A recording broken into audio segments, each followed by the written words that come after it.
The morning after Bella arrived, the Cullen household felt different, tense. The air was thick with unspoken words and wary glances cast in Bella's direction. She stood by the large window, watching the forest like a hawk, her expression hardened, distant. It wasn't hard to see that she despised being here, surrounded by my family, but even with that fierce resentment in her gaze, she stayed, for me. Her loyalty, however begrudging, was unbreakable. I moved closer to her, studying the sharp angles of her profile. There was a dangerous beauty about Bella, something timeless and fierce, like she belonged to a world that had forgotten ours long ago. She must have sensed my stare, because she looked down at me, her expression softening in the slightest way. Bella was unreadable to most, but I had come to understand the subtle shifts in her demeanor, the tiny tells of what she was feeling. I saw a flicker of warmth in her eyes, though she'd never say it aloud. "They're watching me like I'm about to tear the place down," she muttered, her voice low, her gaze flickering toward Edward and Jasper,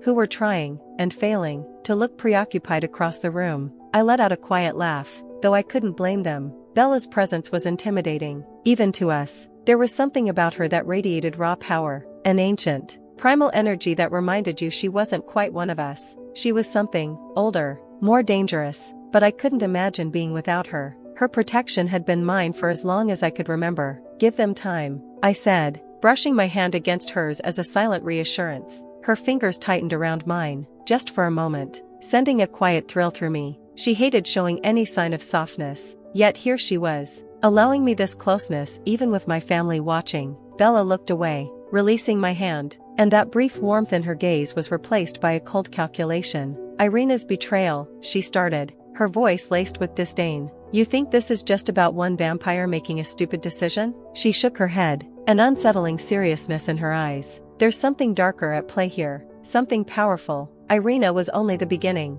Her words sent a chill through me, and I saw the way her expression darkened as if she were recalling memories too old to name. Bella wasn't prone to exaggeration. If she thought this was only the start, then we were in for a nightmare beyond anything we could prepare for. She began pacing slowly, her movements smooth and measured, a reminder of the creature she was beneath her calm exterior. "In my time, betrayal was never this simple," she murmured, almost as if talking to herself. "It's usually tied to something deeper, an agenda, a game." Her words were laced with centuries of experience, her tone carrying the weight of someone who had seen the rise and fall of empires, who had watched civilizations crumble under the weight of their own mistakes. I wanted to reach out to her, to pull her back to me. I could see the ghosts of her past in her eyes, memories that felt as real to her as this very room. She noticed my worry, glancing at me with a small, almost imperceptible smirk. "Don't worry, Rosalie," she said softly, her voice barely above a whisper. "I'm not going anywhere." It was her way of reassuring me, and yet, there was an underlying sorrow in her tone. I wondered what it must have been like for her, carrying the weight of such a long and unforgiving past. I had glimpsed pieces of her story over the years, small fragments that she let slip in rare moments of vulnerability. She didn't trust easily, and she certainly didn't forgive. Bella's eyes softened slightly as she looked at me. "I stay because of you," she admitted, her voice low. "Just for me." The way she said it, like I was her one exception, her only anchor in a world she loathed, sent a thrill through me. We shared a bond that defied words, a loyalty that ran deeper than anything I'd ever known. She pulled her gaze away, turning back toward the forest, and I could see her slipping into that cold, calculated warrior once more. "I'll do whatever it takes to keep you safe, Rosalie," she said firmly, "even if that means facing down whatever twisted game the Volturi are playing." Her words hung in the air, heavy with a promise that felt as ancient as she was. I could feel the intensity of her determination, the fierce protectiveness that had always set her apart from everyone else. I wanted to ask her more about what she sensed, but I could see she was already calculating, planning,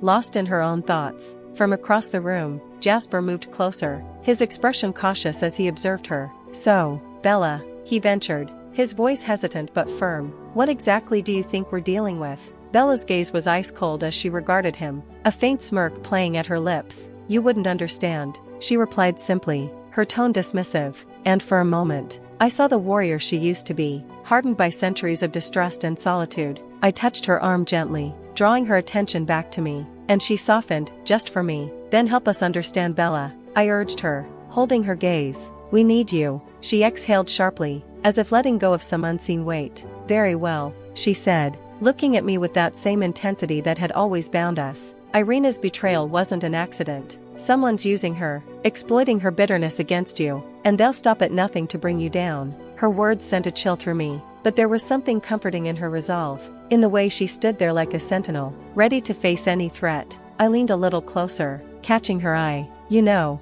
if you're staying, we might have to teach you to play nice. Her smirk widened just slightly, and she leaned in, her voice a low murmur. For you, I might consider it, she said, the warmth in her tone something she reserved only for me. In that moment, with her so close, I could almost forget the danger looming over us. I felt a surge of something warm, something that softened the hard edges of her presence, making me want her near, making me forget everything else. The others watched us with barely hidden curiosity, but I didn't care. Bella's loyalty and presence were my only reassurance in this darkening world. But then, in an instant, her face hardened again, and she stepped back, returning to that cold, guarded demeanor. But don't expect miracles, she added, her voice sharp and icy once more. Edward shot me a questioning look from across the room, but I just shook my head slightly. They didn't understand, couldn't understand the connection Bella and I shared. It was a bond that defied explanation, something forged in loyalty, maybe even something more. And as she stood there,